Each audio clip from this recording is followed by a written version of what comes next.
Hey guys, welcome back to another episode of the Spin Cycle podcast. I'm your host, Kiara McKinney, and I'm really excited for this week's episode because once again, we have yet another doozy of an episode for you. I don't know what is going on in Hollywood right now. I don't know what they are drinking, but each week we continue to have more and more drama. There has not been any slowness, any downtime whatsoever these past couple weeks. So I keep having lots to talk about. So hope you're enjoying these longer episodes because there's too much for me to cover. So yeah, buckle in, strap in, and prepare for a bumpy ride. So just when you thought this Selena Gomez, Hailey Bieber drama had died down after Selena and Hailey seemed to call a truce on social media, Charlie Puth entered the chat by tweeting randomly the other day, attention is what you think it's about, quote unquote. Attention is a song that he released back in 2017, which contains some scathing lyrics, and is said to be about Selena Gomez. He's also done an interview with Platform Genius, in which a lot of artists break down their lyrics. And he said, quote, "We would be talking in the hotel and she'd be like, 'You want to sleep over?' And I'd be like, 'Yes, I'm going to get it in.' And then nothing would happen, which is totally fine. But then after the fifth time of that happening, I knew what she was doing. I knew that she was trying to make me so embedded to her that I would never leave her, but I would never get what I wanted out of her. She was doing that repetitively just to get something out of me, which was for me to be attached to her hip at all times. And, like, just am so, like, perturbed by those comments. I think that it says a lot about Charlie Puth, and also I think that, it kind of, uh, is a little predatory. Um, Also, Charlie Puth, it's possible that Selena thought he was gay. Like, Charlie Puth is not somebody who, like, exudes masculinity by, any means. So, I mean, come on. But in interviews past, he's kind of referenced the fact that he and Selena had some kind of, like, romantic connection, but Selena's camp denies this and says that they like were just friends. They did collaborate on a song, and they sparked dating rumors because of like the chemistry they had when they performed the song live. It's called "We Don't Talk Anymore," and it debuted in 2017. They collaborated on that, and Charlie actually quote tweeted a Selena Gomez fan account on Twitter tweeted that "We Don't Talk Anymore" by Selena and Charlie had its biggest streaming day since 2017 on March 1st of this year, and Charlie quote tweeted it with a heart, so that's interesting. And then tweeted his little, like, "Attention is about what you think it's about," last week, but then deleted it. So when he did that interviews, like, kind of accusing Selena of being manipulative with her, like, teasing him, which is super sexist and disturbing, fans did not like that and even commented under the YouTube video saying things like, "Charlie talking about not getting what he wanted came off as predatory and disgusting. Just because she didn't wanna sleep with you doesn't mean she was trying to manipulate you." Those kinds of things, all very valid. Um so let's take a look at what the lyrics actually say. See, this is just like where it's weird because I'm like, I just would have never thought that this was about Selena. It sounds very much like he's talking about some like clout chasing, like Instagram girl who just like moved to LA. It doesn't sound like he's talking about, like, this artist, like a bilingual recording artist and like Emmy winning like actress. This is just insane to me. So the song opens, he says, "You've been running around throwing that dirt all on my name because you know that knew that I'd call you up and you've been going around every party in LA because you knew that I'd be at one. Like, doesn't that sound like he's talking about, like, some, like, girl who's, like, trying to get with him because he's famous, not, like, somebody who's way more famous than him? Hello? Um, "You just want my attention, you don't want my heart." That's what everybody knows, that, like, one line. Maybe you just left the hate of me with someone new. You just want my attention. I knew from the start. You're just making sure I'm never getting over you. Um, and then like he repeats himself. Yeah, that's basically all the lyrics. Like he talks about perfume and a dress, and that's pretty much the entirety of the lyrics. But I guess also what bothers me about this is that, like, I don't know, it's just like he just is like oozing nice guy energy, like quote unquote nice guy energy.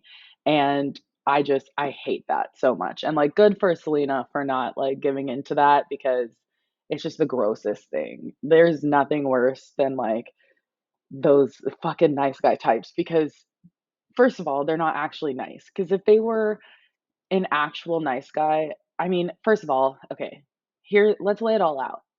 Because if you read my deep dive on the Selena Gomez and Justin Bieber and Hailey Bieber, Kylie Jenner, Kendall Jenner saga on the Substack, then you'll know that during this time that we're talking about right now, um, Selena and Justin were, like, still in their, like, back and forth, and this was during, like, the Purpose tour where, like, things were really bad for Selena during this time, and this is where, like, Justin was, like, just kind of, like, gallivanting all over the world with different models, like, trying to get her back, but then would be, like, spotted with a different model like the next week. Like this was a really tough time for Selena and like instead of if Charlie Puth was genuinely a nice guy, then instead of trying to get it in, as he said in his own words, get it in, if he was nice, that would not have been his priority. If he was a nice guy, he would have been like, "Hey, you're going through a tough time, like let's like, keep creating music together. This was really great. Like, I'd really love to, like collaborate on more music or like spend more time together or like whatever you need. Like, if you need to talk, whatever." And like, a genuine nice guy would be like, "I really like you. And like, I understand that this guy is treating you like shit. So whenever you are more emotionally available, like, I'll be here. And like, until then, like, I'll be your friend. And like, we can just, chill." That's what nice guys do. Nice guys are like, recognize your situation and are not so completely focused on their situation and what they want and their wants and needs. The fact that he saw the fact that like, I can't believe that he's like, "She didn't wanna sleep with me while she was being yanked around by her ex-boyfriend, and so she's manipulative." I mean, fuck that. Just like, in all honesty, fuck that. So, whatever. Charlie Puth can suck my ass. In other news, the Kardashians season 3 Hulu trailer came out this week and it gave us a whole lot of nothing. In typical Kardashians fashion, it's kind of just a lot of like dramatic music with a lot of clips strung together. We see basically Chloe in her confessional saying, like, "I was hoping this was going to be like a mild, chill season, but it's not." But then there's no context. There's no like, "Oh my god, teaser for this." There's no the only like man shown is Scott, ironically. And Scott's just saying like, "I've never seen so much drama in my life." Um, and then is Kylie in her confessional is like, "Well, like it just makes you think like what are we doing with all of our power and influence?" So it's just a bunch of like sound bites is basically what I'm trying to describe. It's absolutely no teasing of any kind of like plot lines or storylines. It's just like literally just sound bites from Chloe, Kylie, and Kim. We do see Kim like break down and cry, which is always fun, but we didn't get an ugly crying face cry scene.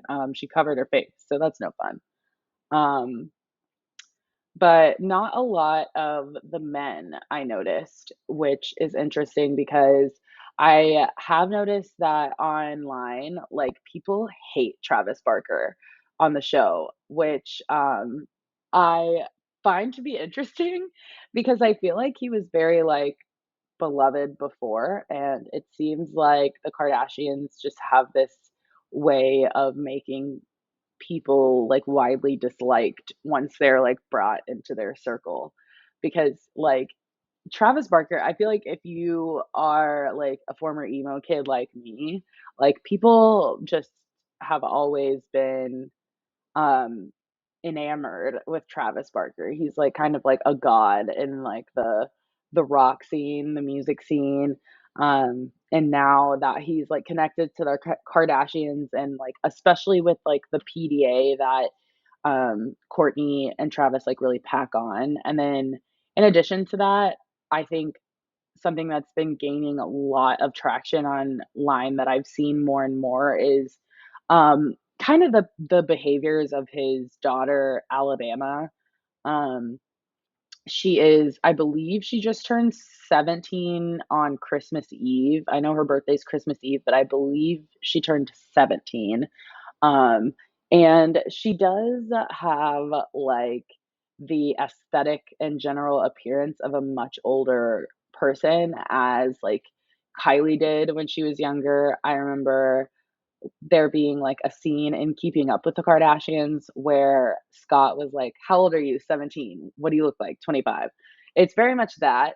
Um, so I know that there's been a lot of like online criticism about the way that they're kind of like allowing Alabama to behave and post and dress, that sort of thing. I know that her like 17th birthday party, it seemed to be like in a nightclub.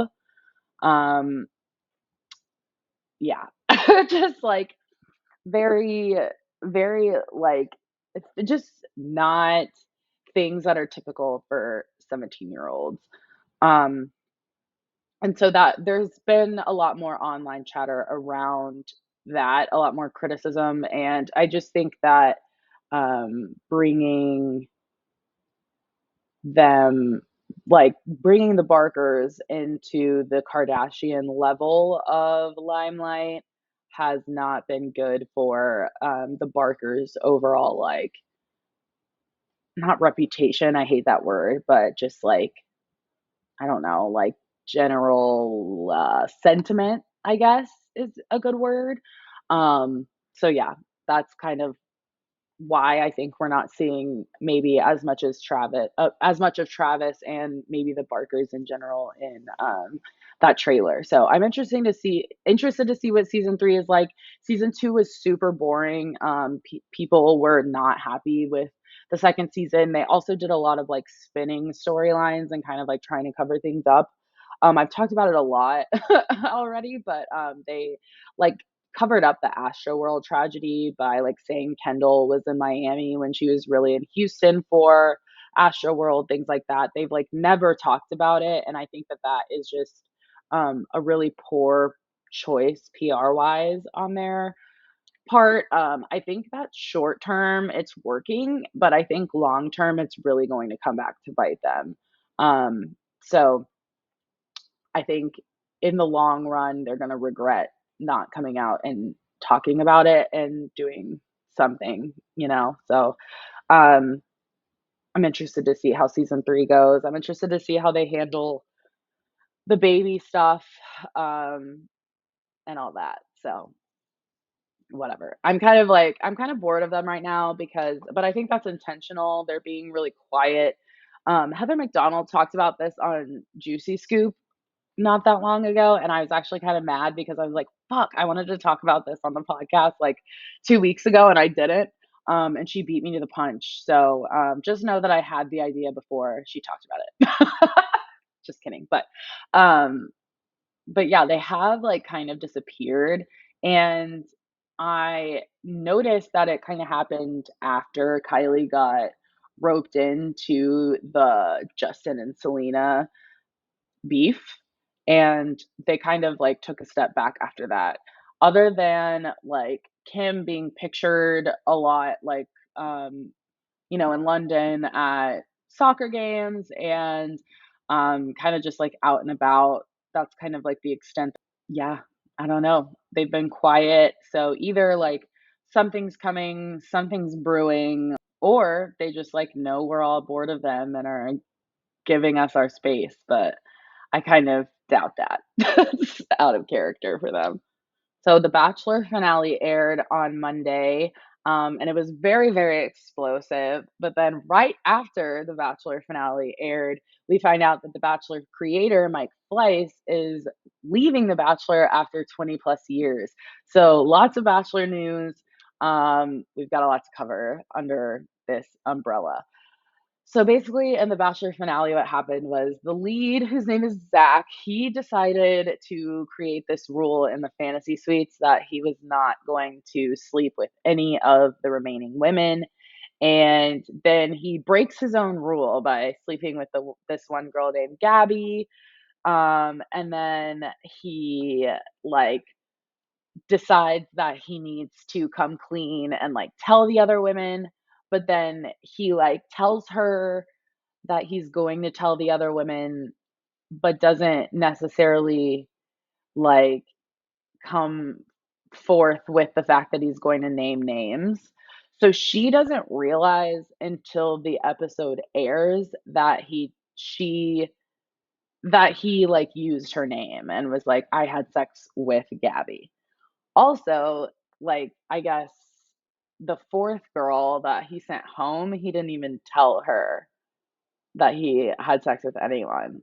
And so this girl named Ariel, she's really pissed because she's like, then I just was like left out of the conversation completely. I feel blindsided. I found out on television as well.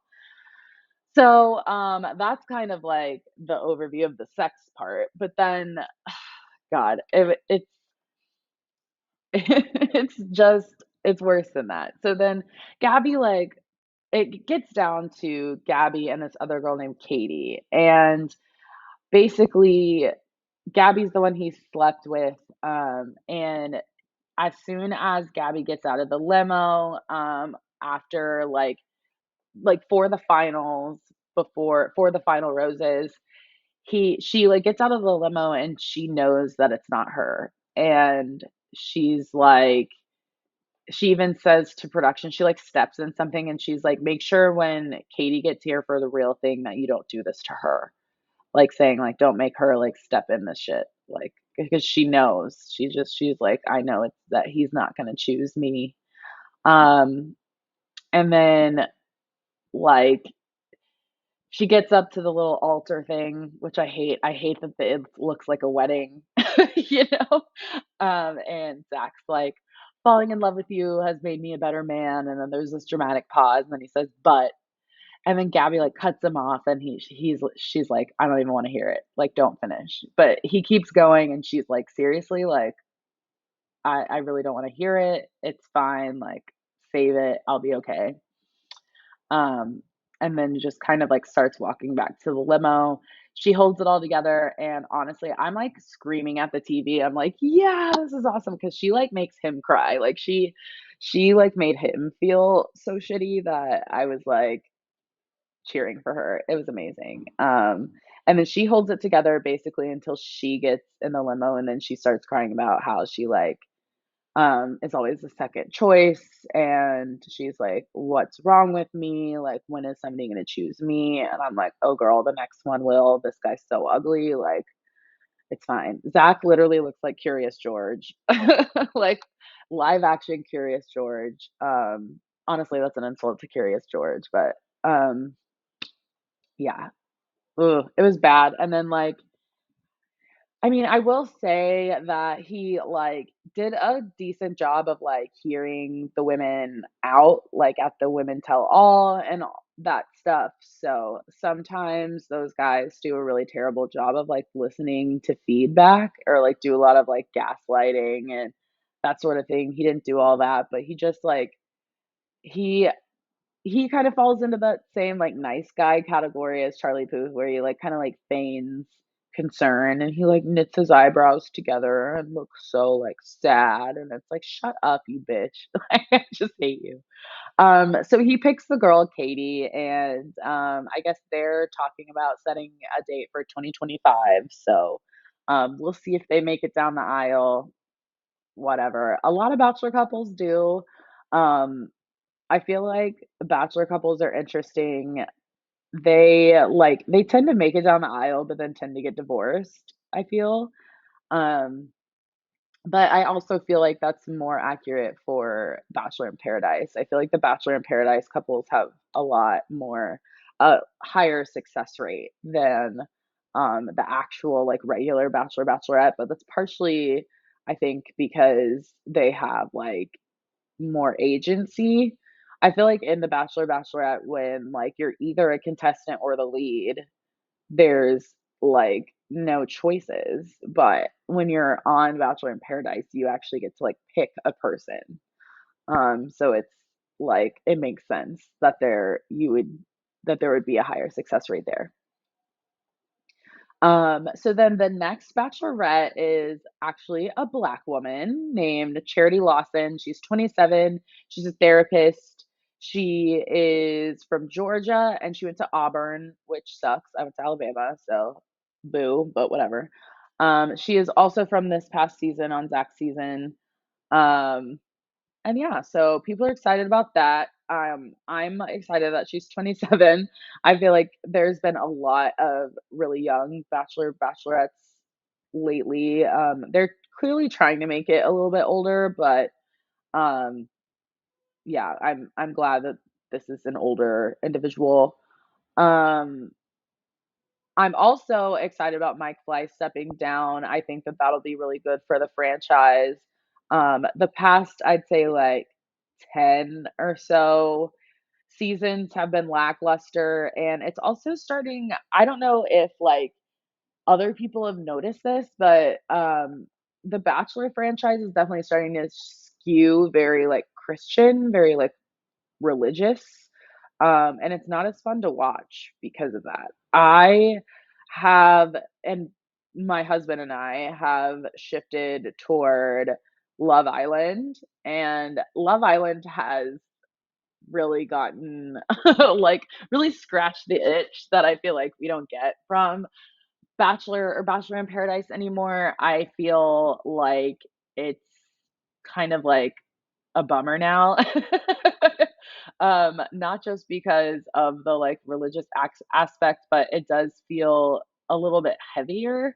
There's always these weird kind of like um, parental pressures involved in The Bachelor that I think makes it not fun. I don't like the involvement of the families.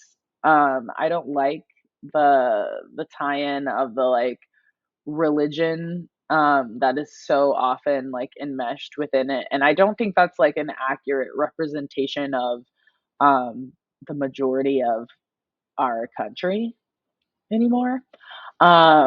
So yeah, I don't find it that fun to watch. I find it to be a little bit boring compared to um other dating shows that we have now. Used to like The Bachelor was the only one, you know, and now we have a million different dating shows. We have Love Island, we have Too Hot to Handle, we have Love is Blind, we have like a million different things. So um I really enjoy other ones that don't focus so much on the parts that I don't enjoy, I guess.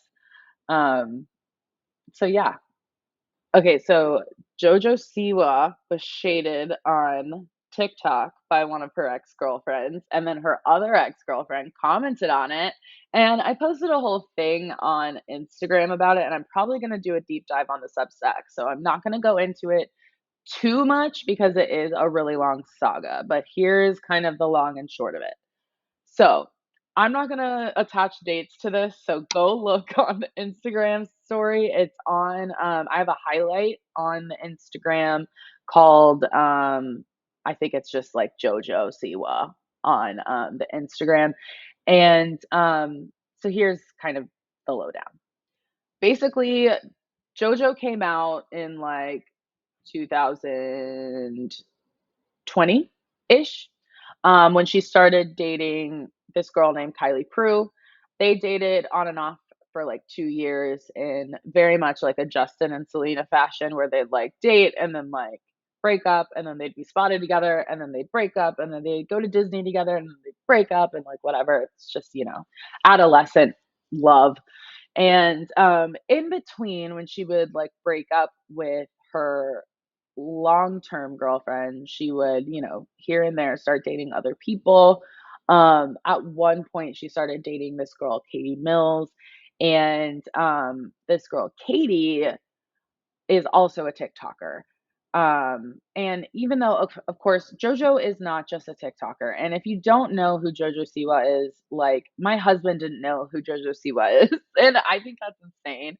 But I had to explain who she was last night. She is the way that I explained it is she's basically like um, Gen Z's Hillary Duff, where she's kind of like everywhere. She is a little bit of everything. She has her own toys that are like, you know, her, like branded after her. She has a car with her face on it. She's an actor, she's a singer, she's a this, she's a that. She owns her own girl group.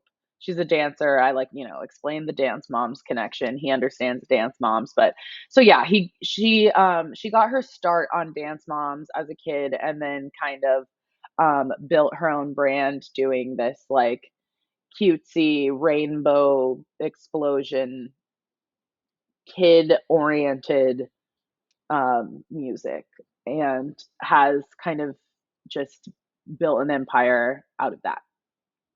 Now, she is 19, I believe. Um, and yeah, I don't know. Whatever. She's a Nickelodeon child. She's a Nickelodeon child star. Um, very rich. Very, very, very rich. Very rich. So rich. She's a very rich Nickelodeon child. Anyway, um, so she starts dating this girl, Katie Mills, who's a TikToker, smaller, much smaller TikToker.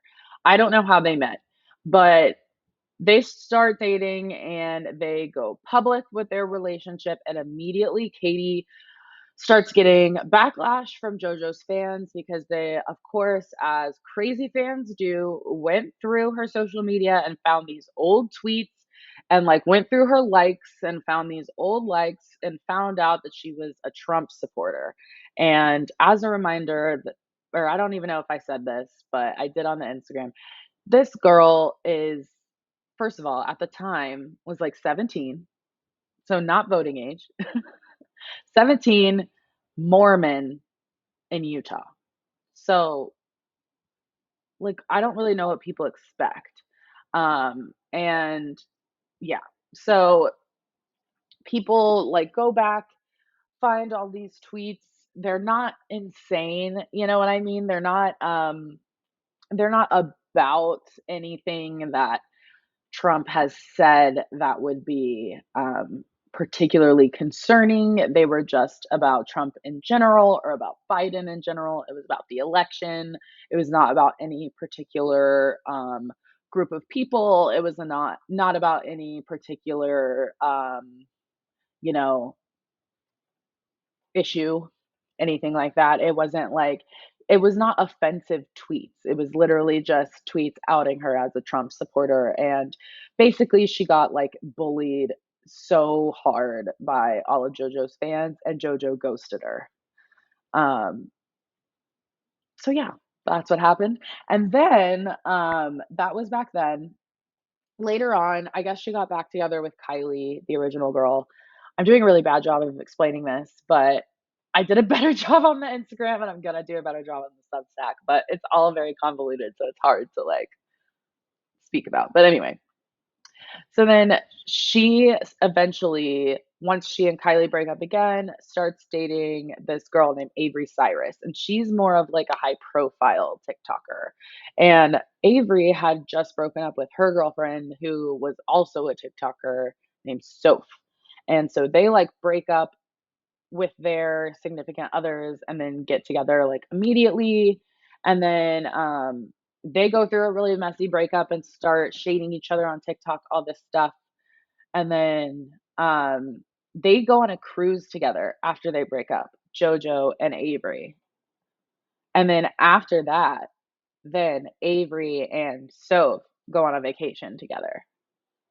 So all these girls are dating and then breaking up with each other and then going on trips together. So that part is weird in its own right, that they're all like going on trips with their exes.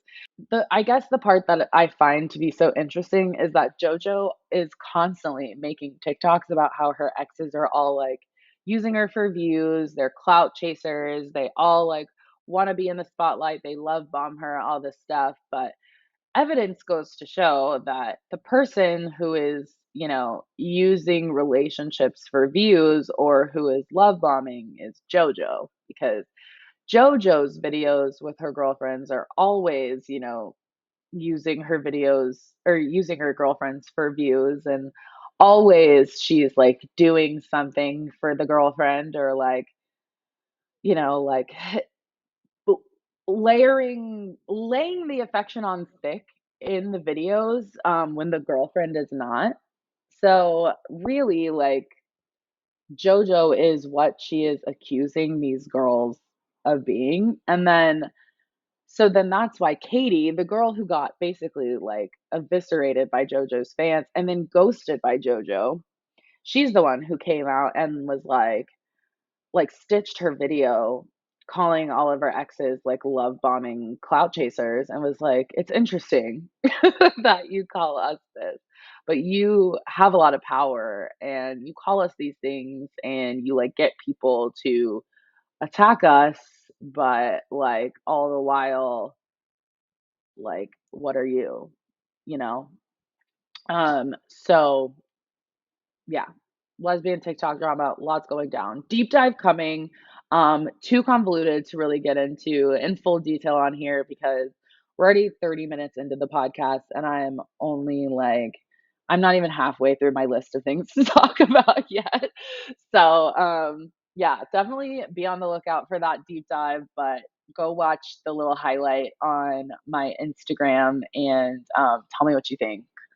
And tell me if you think I'm right. I definitely think um, JoJo's always kind of been a brat. Like, if you watched Dance Moms, you might not like her.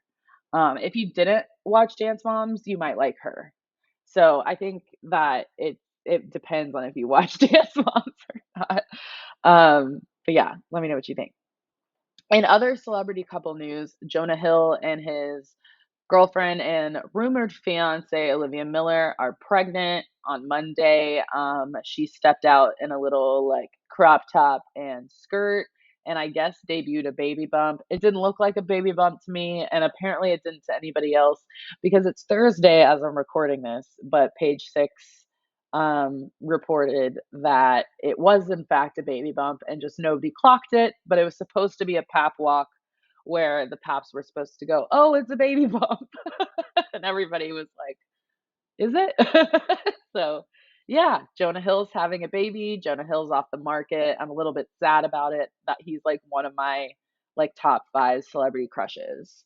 Um, I know it's probably weird, but I feel like my like top 5 celebrity crushes are Christian Bale, Ashton Kutcher, Jamie Foxx, Jonah Hill, and maybe like maybe like a Zac Efron. Maybe a Zac Efron. I don't know. The fifth one's interchangeable. Maybe right now it's Zac Efron, but the other 4 are solid. Maybe a Jonas brother.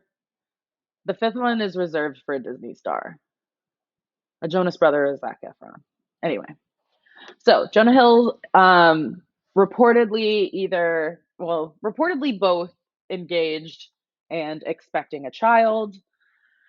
Um, Other celebrity couple news: Shakira was punched in the face by Gerard Pique's mother. Her name is she has the weirdest name ever, Montserrat Bernabeu. Montserrat like the font, If you are in marketing, you know that font. Montserrat Bernabeu is Gerard Pique's mother.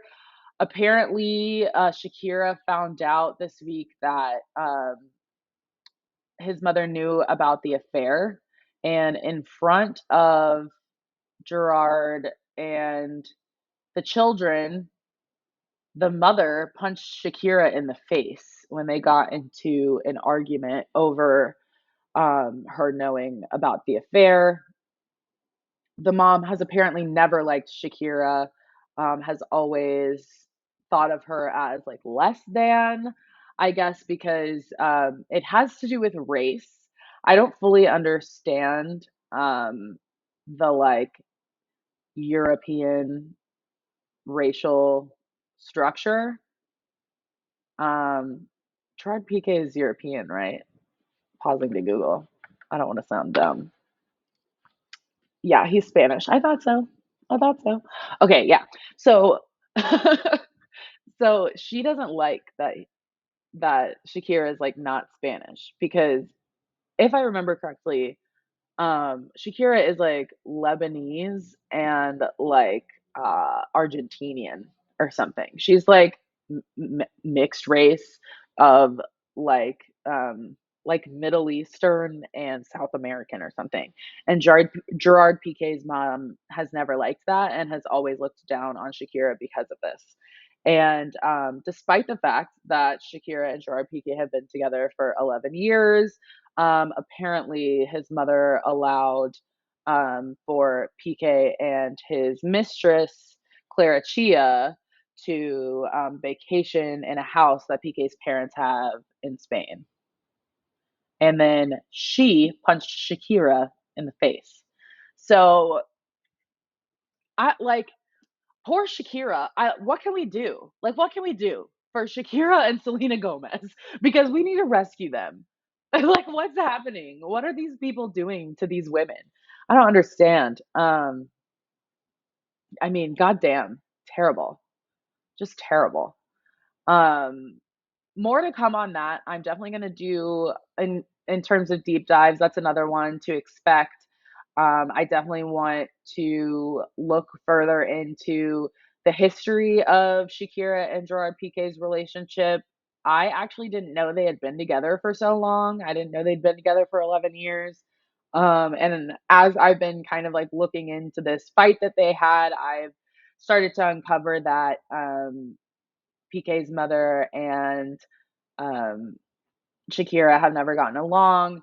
I've also found these videos of PK's mom like grabbing Shakira by the face and like wagging her finger in her face before in front of Gerard PK. So lots of history there. And I definitely want to do some investigating to find out kind of um, what's been going on behind closed doors. But definitely Team Shakira.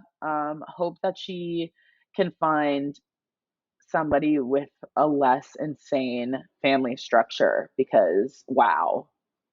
Wow. Um, okay, and then also we've got Machine Gun Kelly and Megan Fox apparently are calling their wedding off. We've been expecting this for a while. Their relationship has been deteriorating for quite some time. Um, I first started thinking that they were breaking up like back in September. She looked over him when they were at like I think it was like the VMAs. At all the like VMAs events, she was just like not wanting him to touch her and just kind of like looking over him and their body language was like not looking right. Then the last place we saw them together was Super Bowl weekend. They were at like Super Bowl festivities together. Which was obviously like back in like mid-February, early mid-February.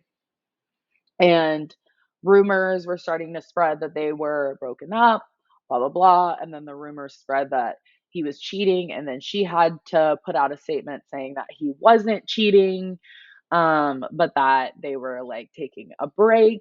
And then now it seems like their break is turning into something that is more permanent and that their wedding is not going to happen.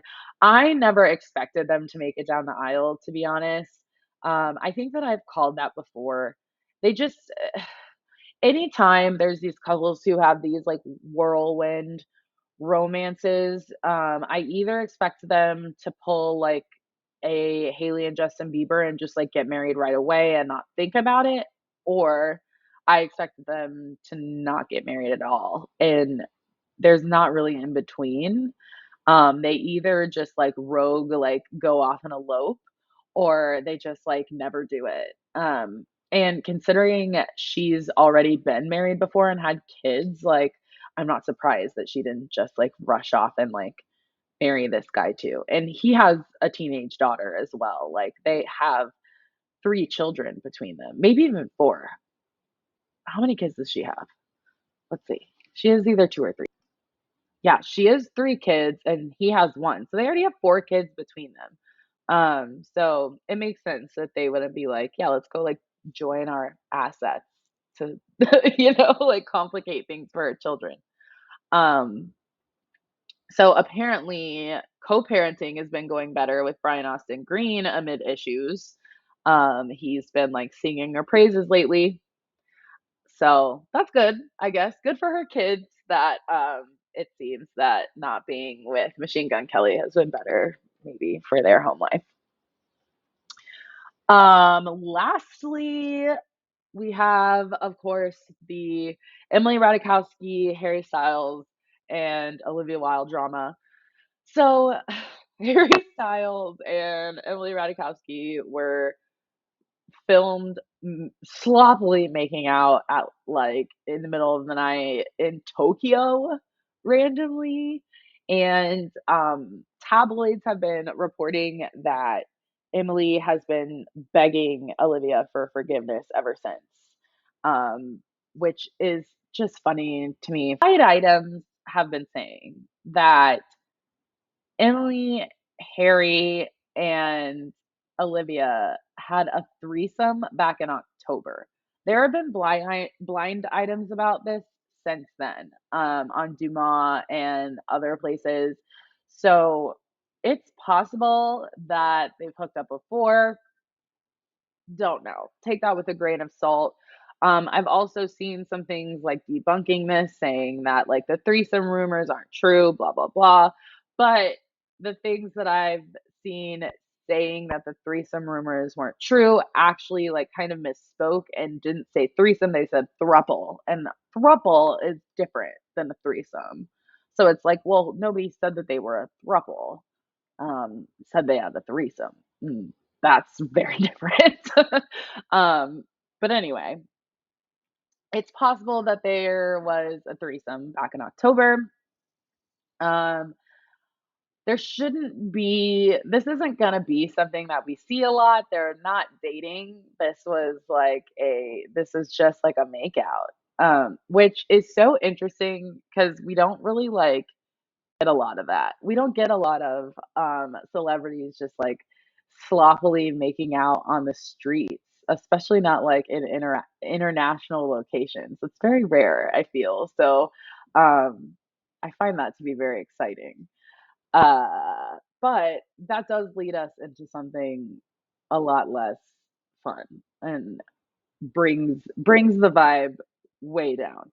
Emily Ratajkowski's ex-husband, and really estranged husband as they are not officially divorced. His name is Sebastian Bear-McClard. He has been accused by multiple women of sexual misconduct on movie sets over the past several years. And this all has come out basically because of his separation from Emily Ratajkowski, which started in July of last year.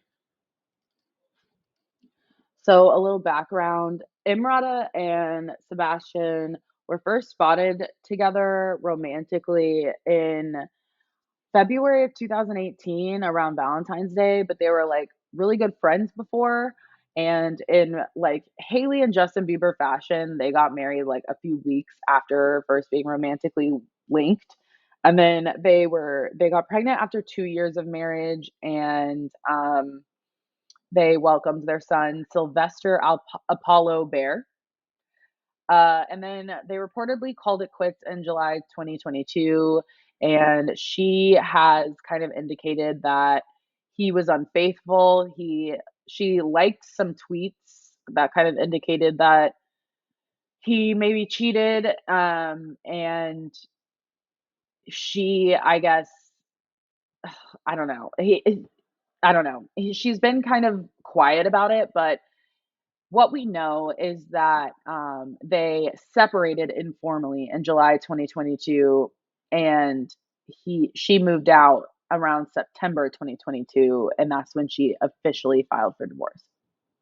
So, what we've found out since then, statements were made in August by a few women. So, basically, after they got separated in July, statements were then made in August, and then she filed for divorce in September.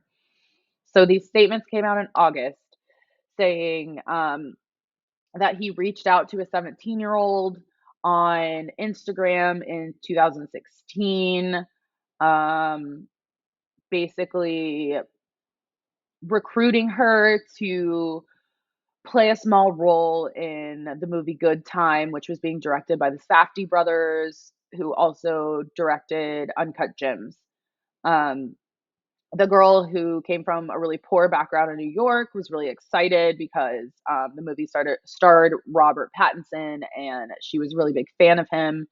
So then on the day of filming, she waited around all day on set, and then when she was called, it says, quote, by the time she made her way into the cramped room, she was naked, standing in front of nearly a dozen male cast and crew members, including Josh and Benny Safdie. Instead of performing in a scene with Pattinson, she was paired with an actor who had recently been released from prison before being hired for the film.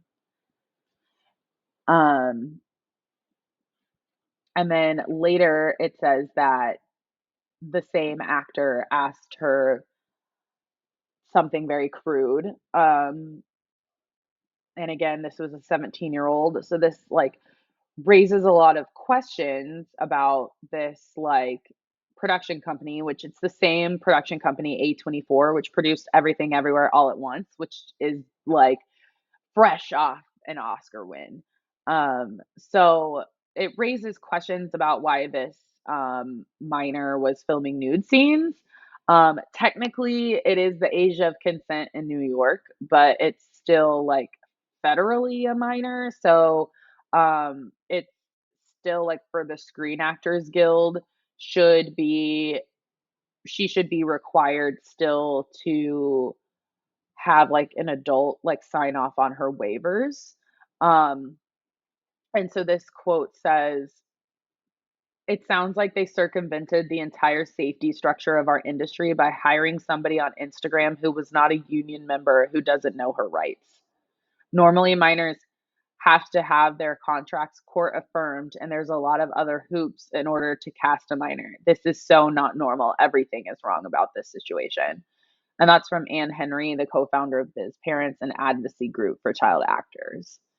Um, so yeah, but that's not even that bad. So, I mean, it is. But so after this whole thing happens, that 17-year-old begins a romantic, I don't know about romantic, begins a sexual relationship with Sebastian. And again, the age of consent is 17. So this is technically legal in New York. Um, and this was before he and Emily got together. They didn't get together until again February 2018, and at the time, this is early 2016. So then on the set of Uncut Gems is kind of where things get a little hairy. A young woman who was 18 at the time says she met a married Sebastian Bear-McClard during production, and that he began grooming her on Instagram. Um, basically DMing her and like saying like, "Oh, I'm going to make you famous," like citing his position in the industry to make her major career promises. And in her statement, which was obtained by Variety, she described an incident that took place at the apartment that he lived in with Imrata, and she said, quote, "Sebastian and I started kissing, things escalated, and then without asking for my consent, Sebastian inserted himself inside me without using a condom." The woman also claims that Sebastian began messaging a 15-year-old girl who was not part of the production, and she started like visiting set. And then she confronted him, and Sebastian, quote, appeared pleased with himself and laughed at my comment and didn't deny the accusations. And apparently, multiple other sources um, corroborate this and say that he was romantically involved with this 15-year-old, as well as another young woman on set. Um, an assistant with film industry ties. So the Safdie brothers did learn of these things and fired him. And then basically, Variety reached out to the Safdies for comment, and their rep, basically like a PR person, responded. The Alara team were made aware of Sebastian McClard's behavior in July 2022, and they took immediate action and terminated him. So this is notable because these accusations came out in August, and their PR person says that they were made aware in July. So kind of notable. Um, so Sebastian produced the three most recent films, which is Uncut Gems, Good Time, and Bodies, Bodies, Bodies.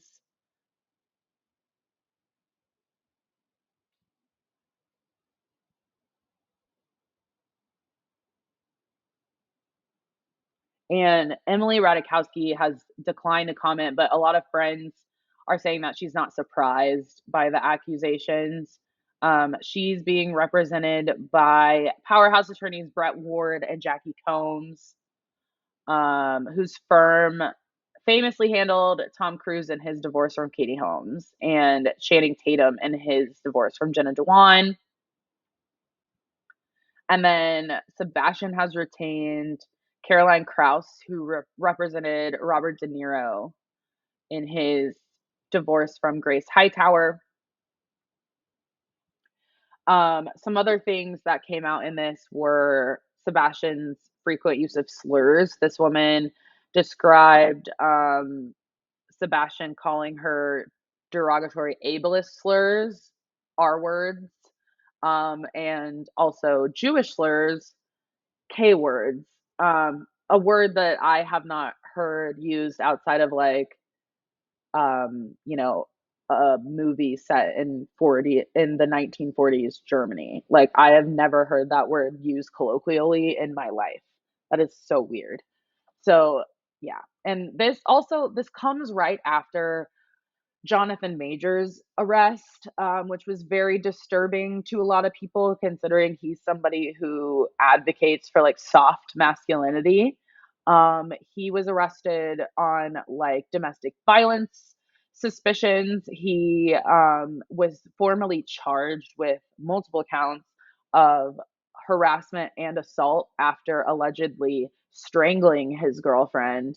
And a lot of users on Twitter have actually come out and said that they've heard rumblings about his violence for a long time. So here we are back at square one with these actors, producers, men in the film industry covering up each other's nasty, nasty, nasty behavior against women. Awesome. Well, that's all I have for you today. Um, Let me know what you think about all of these different little rabbit holes. Let me know if you want me to go down any of them any further, and I'm happy to give you a further deep dive. Make sure to subscribe to the Substack, like, comment, and subscribe on YouTube, and follow us on Instagram, please, at the Spin Cycle Media.